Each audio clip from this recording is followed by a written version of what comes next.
উপমহাদেশের অন্যতম বৃহৎ ঈদ জামাত অনুষ্ঠিত হয় কিশোরগঞ্জের ঐতিহ্যবাহী শোলাকিয়া ঈদগাহে, যেখানে একসঙ্গে লাখো মুসল্লির সমাগম হয়। সেই জামাতকে ঘিরে এবার নেওয়া হয়েছে 4 স্তরের কঠোর নিরাপত্তা ব্যবস্থা। ড্রোন নজরদারি থেকে স্নাইপার, সব প্রস্তুতি সম্পন্ন করে অপেক্ষা এখন ঈদের দিনের।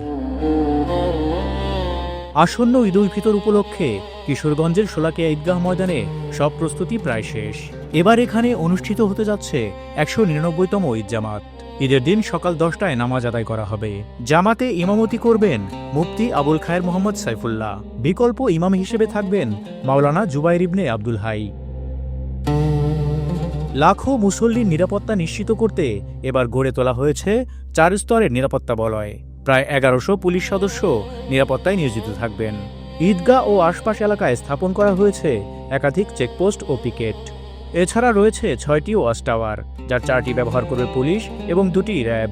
কিশোরগঞ্জ জেলার ঐতিহ্যবাহী শোলাকিয়ার ঈদে জামাতের নিরাপত্তা নিশ্চিত করার লক্ষ্যে পুলিশের পক্ষ থেকে 4 স্তরের নিরাপত্তা নিশ্চিত করা হবে, সেভাবে ব্যবস্থাপনা গ্রহণ করা হয়েছে। পোশাকি পুলিশের পাশাপাশি এখানে সাদা পোশাকের পুলিশ ডিপ্লয় থাকবে, পাশাপাশি র্যাব এবং এন্টি টেররিজম ইউনিটের বোম ডিসপোজাল ইউনিট কাজ করবে। ট্রাফিক ব্যবস্থার জন্য বিশেষভাবে ট্রাফিক ডিপ্লয়মেন্ট থাকবে। আমরা গেটগুলোতে চেক করার মাধ্যমে এখানে প্রবেশ করার ব্যবস্থা করব। প্রযুক্তি নির্ভর যে প্রক্রিয়া, এই প্রক্রিয়া অনুসরণ করে পুরো মাঠটিকে আমরা সিসিটিভির আওতায় নিয়ে আসবো এবং এখানে ড্রোনের মাধ্যমে আমরা সার্ভিলেন্স নিশ্চিত করবো। এর পাশাপাশি রুফটপ থাকবে এবং আমাদের জরুরি যে সেবা ব্যবস্থাগুলো, সে ব্যবস্থাগুলো সংশ্লিষ্ট থাকবে। মোটামুটি প্রযুক্তি নির্ভর যে নিরাপত্তা ব্যবস্থা, এই নিরাপত্তা ব্যবস্থা নিশ্চিত করার মাধ্যমে শোলাকিয়ার ঐতিহাসিক এবং ঐতিহ্যবাহী ঈদের জামাতের নিরাপত্তার পূর্ণ নিশ্চয়তা আমরা গ্রহণ করব। 1828 সাল থেকে শোলাকিয়া ঈদগাহ মাঠে ঈদের জামাত অনুষ্ঠিত হয়ে আসছে।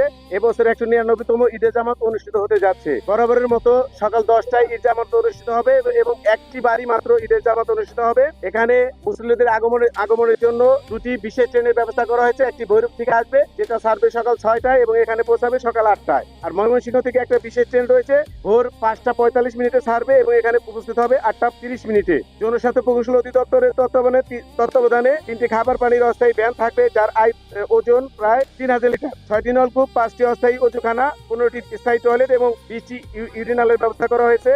শোলাকিয়া শহরের বিভিন্ন ঈদগাহ মাঠের নিরাপত্তার জন্য প্রায় 1100 পুলিশ ফোর্স মোতায়েন থাকবে। সেনাবাহিনীর 4 প্লাটুন, র্যাবের 6টি টিম, 5 প্লাটুন বিজিবি এবং 5 প্লাটুন আনসার নিয়োজিত থাকবে নিরাপত্তার দায়িত্বে। শোলাকিয়া মাঠে 6টি ওয়াচ টাওয়ার স্থাপন করা হয়েছে, যার মাঝে 4টিতে পুলিশ ও 2টিতে র্যাব দ্বারা মনিটরিং করা হবে। 13 জন এক্সিকিউটিভ ম্যাজিস্ট্রেট দায়িত্ব পালন করবে পয়েন্টগুলোর সাথে। পুরো এরিয়ায় 64টি সিসি ক্যামেরা স্থাপন করা হয়েছে। এছাড়াও শহরের গুরুত্বপূর্ণ স্থানে চেকপোস্ট স্থাপন করা হয়েছে। আমরা ইতিমধ্যে সমগ্র বাংলাদেশের গুরুত্বপূর্ণ ব্যক্তিবর্গের কাছে এখানে ঈদের জামাত আদায় করার জন্য আমরা ইনভাইটেশন লেটার পাঠিয়েছি।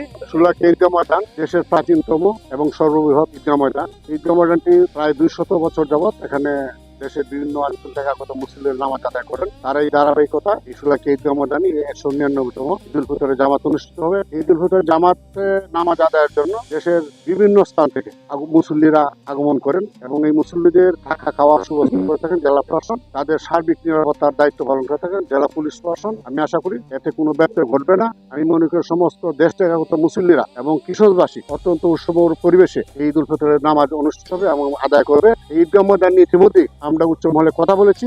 ঈদগাহ মাঠে যেহেতু এটা ঐতিহ্যবাহী ঈদগাহ মাঠ, এই মাঠের উন্নয়নের জন্য ইতিমধ্যে আমরা কথা বলেছি। আশা করি আগামী ঈদ উল ফিতরের আগে এই মাঠের উন্নয়ন কাজ হবে। নিরাপত্তার স্বার্থে ঈদগাহে প্রবেশে আরোপ করা হয়েছে কিছু বিধিনিষেধ। মুসল্লিরা টুপি, জায়নামাজ ও মোবাইল ছাড়া অন্য কোনো সামগ্রী বহন করতে পারবেন না। ছাতা আনা সম্পূর্ণ নিষিদ্ধ।